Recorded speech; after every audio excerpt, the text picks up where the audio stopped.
Before this story begins, turn off the lights around you. Put on your headphones and make sure you're alone. It had been years since I had last kept in touch with Stephen, and I wish now that it had stayed that way. Stephen and I first met in primary school. Even at 9 years old each, we were often teased and bullied because we weren't like the other children. We had no interest in sport and listened to rock and metal music. We played musical instruments in video games, not football or hockey. We were shy around people, and all we really had were each other. We were seen as outcasts at such an early age. Yet this didn't bother us. To this day, it still doesn't really. Yeah, okay, sometimes I detested the teasing and ridiculing, but I had a happy childhood. My parents treated me well, and I was never sick. The strange fact about me is I have never broken a bone, nor have I had a serious illness. Never even had the flu. I've had the odd head cold and stomach bug, but nothing too serious. My sister was 2 years older than me, 2 years and a month to be exact. She dressed and acted what most people would have described as a tomboy. She always looked out for me, stood up for me, hell, even beat people up for me. As I got older, I got better at standing up for myself.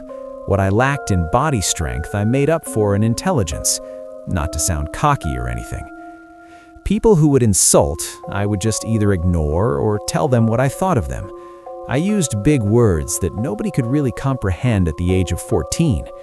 They would just splurt out something unoriginal and stupid like, yeah, well, you're gay, and whatnot. Brilliant. As I got older, I began to get accepted again. Stephen was always accepted by people in secondary, high school, but for me, it seemed to take a while. Around the age of 16, if I recall. I guess people just mature. However, it was around this time that Stephen started acting strangely. It wasn't nothing too major.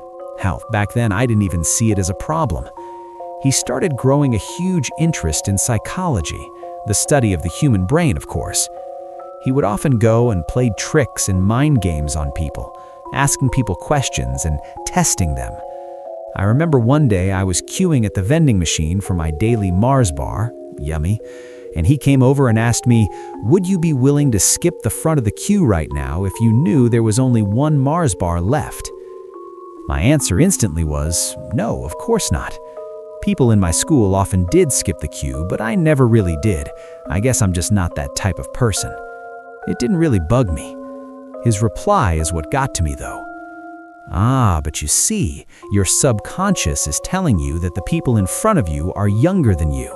They're inferior to you. You could easily knock them all out of your way, and they will be helpless to stop you. However, society sees this act as uncivilized, cruel, unsophisticated, if you wish. This response had startled me a little, but I brushed it off. Probably should have told someone looking back. The time for college came around and, surprise, surprise, Stephen did a course in psychology. I wanted to go to the same university as him to do studies in human resource management, but I didn't get the requirements, so I ended up going to another college instead. We often kept in touch every weekend. He was still the same old Steve, nickname, a great laugh, a nice guy, big heart, very sincere and brutally honest at times, but that was what I loved about him. His love of psychology continued to grow and grow and grow. Often he would openly talk about the experiments of Freud, Adler, and other famous psychologists. Sometimes he would talk about their experiments when we were with our group of friends. Some of them were disturbing, such as the prison experiment. Others were brutal, like an experiment carried out after a Jewish boy's penis had been accidentally burned off in a circumcision, where they tried to convince him from an early age that he was in fact a she. The result? All family members, including her, had turned to some sort of substance abuse and/or killed themselves. Damn. Anyway, we were still the best of friends into our 20s. He met the girl of his dreams and dated her for 7 months before popping the question. Her name was Emily. Bit Seward, I thought, but I was happy for him. He treated her like an absolute princess. He was her knight in shining armor. They adored each other. I was a proud best man, passionately delivered a speech, around 6 minutes if I remember correctly. The ceremony was beautiful. I regret to say that after that, I didn't see him much. I only got to communicate every few weeks or so, which turned into months, which then turned into years. It had been 6 years since I last heard from him. Often I had forgotten about him. My job as a health and safety manager had gotten in the way. I was often busy during weekdays. I shared a small flat with 3 of my workmates, Paul, Rita, and Alexandria. Very city center-like apartment. A large window in the sitting room gave way to a great view of the city. All the skyscrapers unintentionally decorated the place. Strange modern art portraits on the walls. It was simple but nice, had everything you needed. We went out to nightclubs and pubs most weekends, and we were all good buddies. I hadn't seen my high school friends for years. One weekend in a particularly cold March, Rita, Paul, and Alexandria had went for a week away to Greece, staying with Alex's mother, so I had the whole weekend and flat to myself. I decided I would get in touch with my old buddy Steven. I still had his cell phone number, and his wife's one for that matter, so I called both numbers. Neither answered. In fact, both went straight to voicemail. I decided to chat him on Facebook. He wasn't online, so I sent him an email. Upon doing so, I scrolled through his page, and it was then that I realized that the last post he had up was over 4 years ago. Wow, he must have just gone off it. I never really shook off the Facebook fad. Even now, I find myself on it every day and putting up stupid statuses. With a whole weekend free, I decided I would drive out to his house and catch up. There's no way that he had moved house. He definitely would have told me if he had. He always informed me of almost everything big in his life. I was the only guy he told that he was going to marry Emily. They had now been together 9 years, if my memory serves me correctly. I hoped by driving out that I wasn't intruding in or anything. After all, the 2 of them and myself got on very well. So it was decided. With that, I packed my bags, bag, nothing to lose really, in case he asked me to stay the night, and hopped into my Volkswagen and hit the open road. I still remembered the route to his house, and it was only a 40-minute drive from my apartment, an hour if there was traffic, but I highly doubted there would be at noon on a Saturday. The drive had taken a little longer than expected. The area which he lived was still affected by a few inches of snow. The salt trucks must not highly regard this community. A pity, as it was a wonderful neighborhood. Wealthy 1950s-esque housing, very classy looking, quite large, wisteria lane almost. Trees lined the paths on the route. The snow just brought out the best of it. As I arrived to his house, it instantly stood out from the rest, but not for a good reason. His house was dark. The color had badly faded. The grass was long and messy, looked like nobody had been there for years. The same car from 6 years ago when I last saw him was still in the driveway, however. Shiny Audi A4. Time had done it no favors, though. Weeds rather than flowers decorated the lawns. After analyzing the garden, only then had I realized the windows were all boarded up. I had missed my chance. Why didn't he tell me he was gone? Why had he left his car here? I had to find out. Luckily enough for me, his neighbor was doing the gardening. I approached him. Tall, skinny man in his 60s, wore a flowery hat and plain white shirt. Smiling, looked friendly. "Excuse me, but could you tell me where exactly Steven is now?" I inquired. "Oh, I don't think he's been there for a while now," he replied. "Strange thing is, nobody saw anybody leave. The whole family just seemed to disappear. People behind the house say they only ever saw Steven in the top floor room, and one day he just disappeared." "That's strange," I stuttered. I was getting anxious now. He answered, "Yep, anytime anyone called over, nobody answered. Things used to be different. I remembered they used to be great neighbors, and then one day things just changed." He looked at the ground in confusion as he said, and then wandered inside. I had to know what was going on. I took a closer inspection of the house. I got an eerie feeling from it, like it was watching me. Sounds ridiculous, but that's the truth. I noticed, however, that the garage door was open. I could see a door leading inside of the house. I looked around to see if there was anyone watching me. Nobody. I hesitantly walked towards the garage. About halfway up the drive, I noticed security cameras following my every move. He was always a secure person, but this looked like a nice neighborhood to me, so what was up here? The garage was pretty normal to me, regular enough. A shelf of tools, old junk you never threw away lying around, dusty old cardboard boxes and whatnot. I placed my hand on the doorknob that gave me entry to this house. Twisted, no luck. Damn. I searched around the garage in hope of finding a key. I looked through old paint cans and drawers and on shelves. Nothing. After standing there for a while, thinking I had reached a dead end, I got an idea. As I mentioned earlier, I was never a man of strength or brute force. However, now was the time I needed it most. I took a few steps back and ran full force into the brown, dirty door. Ouch, my shoulder. Repeated my actions, same result. Finally, I took a few more steps back and jumped straight into it. The door flung open with me still going full speed through it. I was not expecting a narrow hallway to greet my head. Again, ouch. As I stood up from the door, which was now diagonally standing from its bottom frame to the hallway ceiling, I slipped awkwardly through one of the gaps I'd created. I studied the house that I was now in. It was definitely not how I remembered it. He had completely let his home go.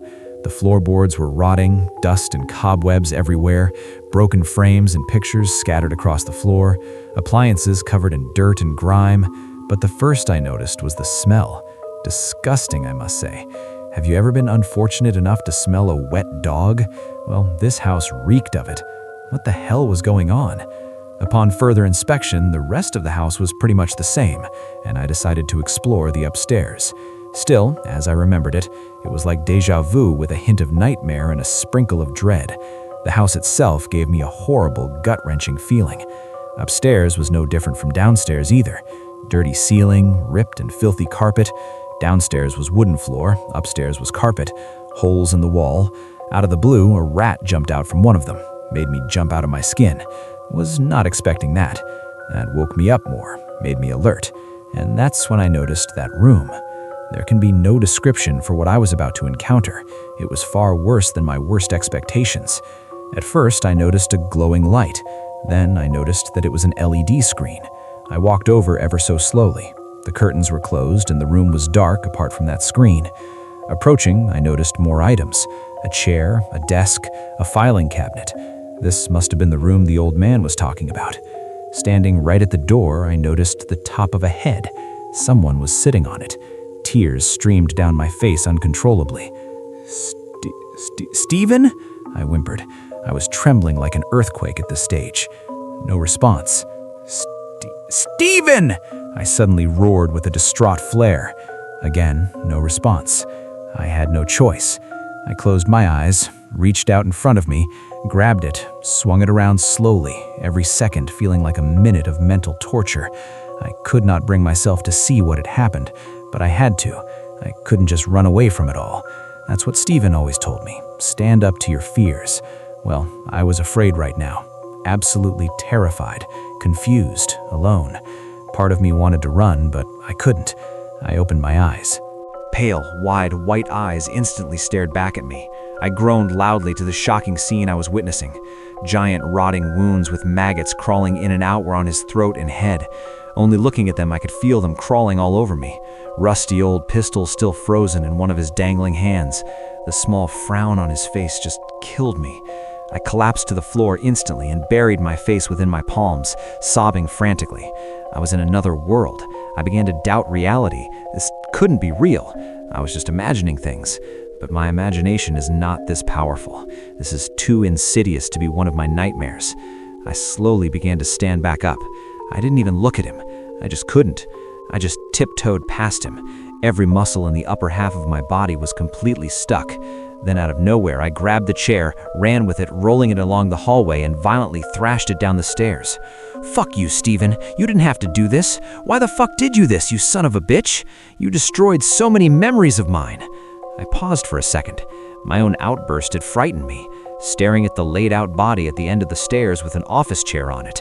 I walked quickly into the room to examine it. I had to know what was going on, whether I liked it or not. I studied the LED screen. CCTV footage? I stepped forward for a closer look, and what I saw was too much to handle. A plain room with no objects in it whatsoever. Plain white room apart from a giant blood stain on a section of the wall and pools of blood in places. 3 bodies laid there motionless. 2 children side by side, and a woman's body near the wall underneath the blood. Shaking, I slowly stepped back. Vomit. Out of nowhere, I just vomited out of pure disgust and shock. What was going on? I just kept asking myself, How could there be 4 dead people in a house without somebody noticing? I took another look around the room. The desk was covered in old pens and papers, scrawled out notes, dirty mugs with coffee rings in them and on them. I opened the curtains for a better view of the room. A framed picture of Freud lay on the far wall. Everything here was dusty, cobwebs on the corner of the window. A cabinet stood beside the desk. The top cabinet labeled Experiment Starving Dogs was highlighted. The other 2 were labeled Notes and Accessories. The top drawer was locked. No way I was going to force this one open, especially after everything I had just been through. I looked around the desk and its drawers for a key. I looked for about 2 minutes. Top left drawer. Bingo, a small silver key. A clicking and rolling sound meant I was greeted with a few tapes and a folder. The folder just labeled Starving Dogs, and the tapes labeled Day 1, Day 9, Day 42, Day 104, Day 235, and finally, Day 401. After I grabbed all the tapes in the folder and ran out of there. Again, I had just leaped over his body and ran for the door to the garage.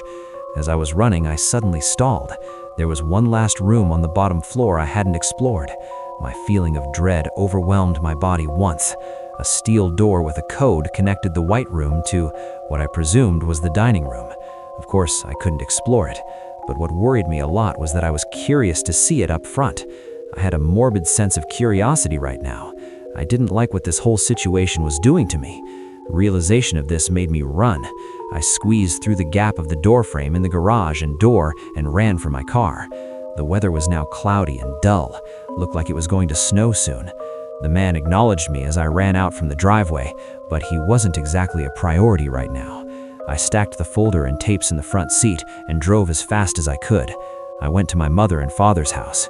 There was no way I was sleeping at home, not what after I had been through. The next few days were tough. I explained to my parents everything that had happened, and they were really good about it. Mom cuddled me, gave me support, did everything she could to support me. Dad as well. They have always been good parents. I could have sat around for days doing nothing, but I knew I had responsibilities to take care of. I waved goodbye to Mom and Dad and hit the road back home. I knew Alex, Paul, and Rita would be back by now. It had been days since the nightmare I had encountered. I called in sick to work for the whole week. Paul had a VHS I could borrow. Conveniently enough, he had one in the apartment. He was into all his retro movies, a lot of which his dad had passed on to him. He frequently watched them here with us, but we never really got into them. He always persuaded us that they were brilliant. God loves a trier, I guess. That night I returned, I decided to face up to it and play the tapes. I had wondered why Stephen kept these particular ones. These ones must have contained important data for his studies. Beforehand, I flicked through the folder. Eventually, I read it all in about an hour and a half. There was a lot of detail to cover, but these were the basics. I couldn't believe how much Stephen had changed. I knew he always loved his psychology, but I was not prepared for what was in store now. There have been a lot of fucked up psychology experiments in the past. I should know, he used to tell me about them all the time. Basically, the starving dogs experiment was this. He locked his family up for what was planned to be 3 years. The woman in the room was his wife, Emily, and the 2 children were his, 1 boy, 1 girl named Sandra and Michael, aged 5 and 3 at the start of the experiment. This was the first I knew of children. He didn't tell them he was going to do it, which apparently was the whole fun of it. How would humans react to a sudden change in lifestyle from luxury to basic survival? For every day of the experiment, he fed them bread and water. That's it. They had no entertainment at all, no items, not even a toilet. A plain white room, bread, and water. That's it. He did this for what was about 2.5 years before he killed himself. Sick bastard. I couldn't believe the monster my former best friend had turned into. It was unbelievable. This was only the beginning, though. The tapes were far worse. Day 1 consisted of children scared, no idea what was happening, huddled up to Emily for support. The mother screaming and screaming, curse words, inaudible words at times. Her volatile reaction was scaring me a lot. Only natural, I guess. This continued on for a while until the tape cut out. Static contrasted against the dark room I was standing. I followed up with day 9. This time, Emily was begging for her release, crying out to be freed, on her knees and absolutely desperate. The children seemed somehow unaffected. The 5-year-old child, Sandra, sat solemnly in the corner, sad look on her face. Michael seemed unaffected, however. He crawled around like a normal child and looked at the camera with a puzzled look on his face often.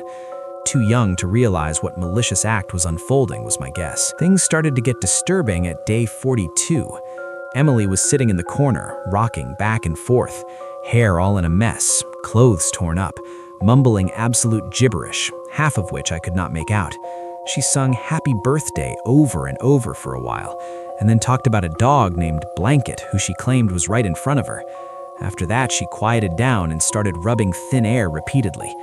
The children, on the other hand, were fighting rough, kicking, screaming, and biting each other. They had an almost evil look in their eyes. And that was it. For the whole tape, they kicked the shit out of each other. They were beginning to lose it. Day 104 was played after the previous clip ended. In this clip, Emily kept shouting about worshiping the hollow-eyed man and kept screaming at the children. Feces was scattered all over the floor, disgusting. She often cursed at them, spat at them, and threatened them. Often these threats were extremely violent and involved disembowelment, satanic sacrifices, and for one threat, she told Michael that she would rip the skin off his face and wear it as a mask. The children reacted to these by hissing and growling at her, thumping on her leg with clenched fists. The children often ran into walls, only to get back up and do it repeatedly. These clips just got worse and worse, however. Day 235. This one started out again as Emily rocking back and forth like in day 42, mumbling gibberish. Her condition was really withering, as were the children's. The children were just lying there too, not fighting, not interacting at all, just lying there. Suddenly, Emily stopped and stood up. This caught my attention. She stood there for about 2 minutes before slowly walking towards the children. Viciously, she picked Michael by the legs and threw him full force against the wall. Sandra got up instantly and ran, but of course the inevitable happened and Emily did exactly the same thing to her, the same wall. Both children just lay there, dead or unconscious was unknown. I stood up in shock. This act had come from nowhere. I found myself whispering, "No, no, no, no, no, no," to the television. She slowly approached one of the children, kneeled down, and started biting him, ripping his tender flesh with her teeth. I vomited once more. A mother eating her own child would be enough for anyone. I recalled the footage back in the house. Both children lay there with chunks taken out of them all over. I turned it off almost straight after that thought. I couldn't bear it anymore. One last tape. I had to watch. I had to know what happened. It took me a while to put it in as I kept stalling, but I found the strength to continue watching. The tape began with Emily just staring at one of the walls. She was scraping something in with her nails. I took a closer look. She was writing absolute gibberish again. Apart from the odd random word like mouse, boy, and buzzing, I couldn't make out any of the rest. But the walls were just covered in writing, letters and numbers. You could barely make them out, but you could see them. She suddenly stopped. She got up and stared at the camera for what was a nerve-wracking 3 or 4 minutes. Her dark, sleep-deprived eyes, dark purple bags underneath them, pale white face with strings of greasy, unkempt hair streaking across her cheeks. A ghastly image of a once beautiful woman. Still gives me nightmares to this day. My eyes were fixed to the screen. She uttered quietly, "I hope you do the same as me." She started walking backwards, staring at the camera with those wide, dark eyes as she did so. This went on for a minute, but it felt like a lifetime, an eternity of damnation. She turned and faced the wall, looking directly at the blood spatter of where she had thrown her 2 children. Then, it started. She banged her head as hard as she could while repeatedly shouting, "It's not natural for a human to self-harm," over and over and over again. Banging and banging and banging, again and again and again. Each hit harder and faster than the last. "It's not natural for a human to self-harm," getting louder at each whack. It got to a point where it was just constant screaming and banging of the head. I slowly got up and walked backwards while staring at the television. I wanted to leave, but I couldn't take my eyes off of this. It got to a point when there was a pool of blood surrounding her dizzy body. Blood loss was slowing her down. each whack getting weaker and her speech becoming mumbled. Eventually, she collapsed to the floor with the pool of blood expanding from her head. A haunting silence, my breathing heavier than a boulder. The white, silent screen was just there. Too much morbidity in a scene had overwhelmed me. I shut my eyes. The sound of a gunshot ringing inside my own head. Stephen's bloodied body flashing as a night terror in my eyes. My own imagination now torturing me. I instantly collapsed to the floor and sobbed into my palms. Alexandria heard me and came to my support. It took me an hour to calm down. What had caused him this? Why? So many questions that will go unanswered for me. There could have been other experiments, but he had to go with this. I couldn't deal with this now. I needed rest. I hadn't slept well the previous week, and this wasn't doing me any good.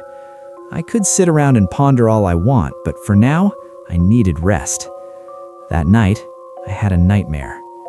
I was sitting in an office chair surrounded by total darkness. All I could hear were the painful cries and screams of a grown woman. A pistol lay in my left hand. I pulled it up to my throat. I gripped it tightly. Without question, I pulled the trigger. In my dream, I stared at total darkness for minutes. I woke up in a cold sweat, dehydrated. I looked around, back to reality. I was completely paralyzed by fear. I could still feel the maggots crawling all over me. And even now, long after I left that house behind, I can still feel them crawling. Some doors, once opened, never truly close. If this story stayed with you, don't forget to like, subscribe, and share it with someone who loves dark, unsettling tales. And remember, curiosity can be far more dangerous than fear.